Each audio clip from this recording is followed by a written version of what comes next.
देश की जनता को जिस प्रकार भारतीय जनता पार्टी लूट रही है, बेवकूफ बना रही है, कहीं ना कहीं परमात्मा भी बचाने के लिए चल रहा है, भगवान भी बचाने के लिए चल रहा है। मुझे नहीं लगता कि अब इनका समीकरण बहुत ज्यादा लंबा चलेगा।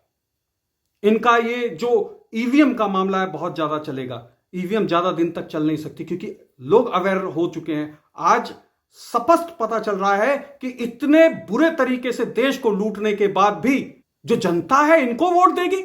जनता तो उनको क्या देना चाहती है वो जनता के मन में है कि बिहार में जब पेटियां खुलती हैं, बैलेट पेपर खुलते हैं, तो आरजेडी आगे चल रही होती है, गठबंधन आगे चल रहा होता है, और जब ईवीएम खुल रहा होता है तो बीजेपी आगे हो जाती है। ये कैसा खेल है? ये जो ईवीएम का पूरा घोटाला चल रहा है, ये देश की जनता को जो लूटा जा रहा है, आगाज भी आ रहा है, समझ में भी आ रहा है कि आप ज्यादा मत उछलिए, बहुत जल्दी आपको जवाब मिलने वाला है, समीकरण चेंज होने वाले हैं, अभी समय है।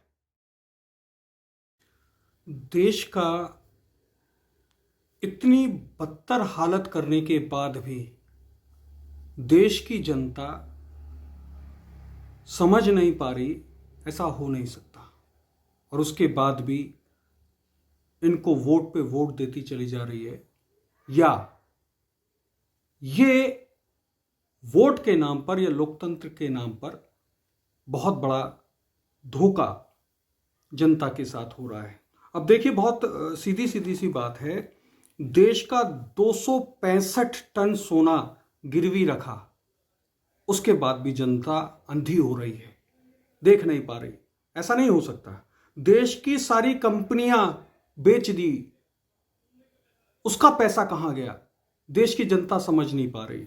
ये बहुत ज्यादा समझदार हैं। दुनिया भर का जब पेट्रोल सस्ता था, इन्होंने महंगे दामों पे बेचा, दुनिया समझ नहीं पा रही।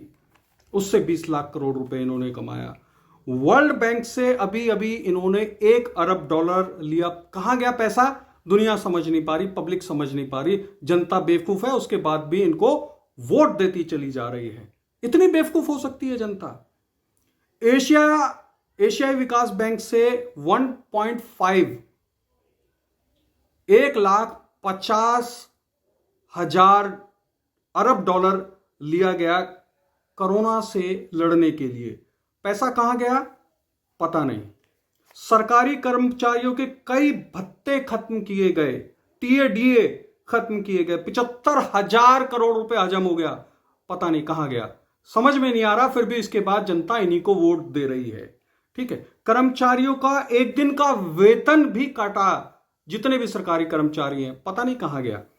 ठीक है, एमपी एमएलए को 30% वेतन काटा गया इस कोरोना काल में, उसके बाद भी पता नहीं लोग इनको वोट दे रहे हैं।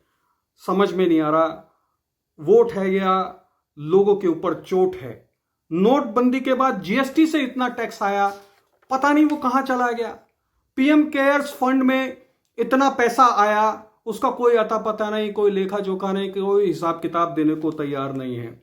आरबीआई से इस 3 साल के पूर्व काल में 1.5 लाख करोड़ लिए, फिर उसके बाद 1.76 लाख करोड़ रुपए लिए, उसका पता नहीं। ठीक है, कोरोना महामारी के नाम पर फिर दोबारा अभी 1.70 लाख करोड़ रुपए लिए, उसका पता नहीं। अब समझने योग्य बात यह है कि बिहार में जब पेटियां खुलती हैं, बैलेट पेपर खुलते हैं, तो आरजेडी आगे चल रही होती है, गठबंधन आगे चल रहा होता है, और जब ईवीएम खुल रहा होता है तो बीजेपी आगे हो जाती है।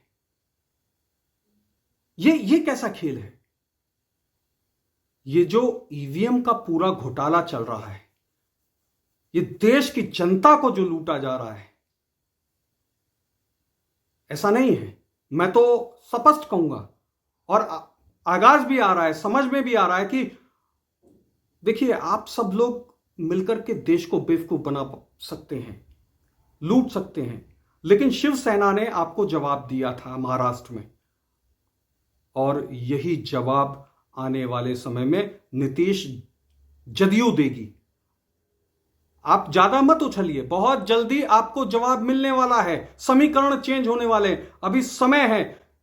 जनता इतनी बेवकूफ नहीं हो सकती, नेता भी इतने बेवकूफ नहीं हो सकते। आप देश को लूटने के लिए चल रहे हैं, हो सकता है बगल में चलने वाला आपको लूटने के लिए चल रहा है।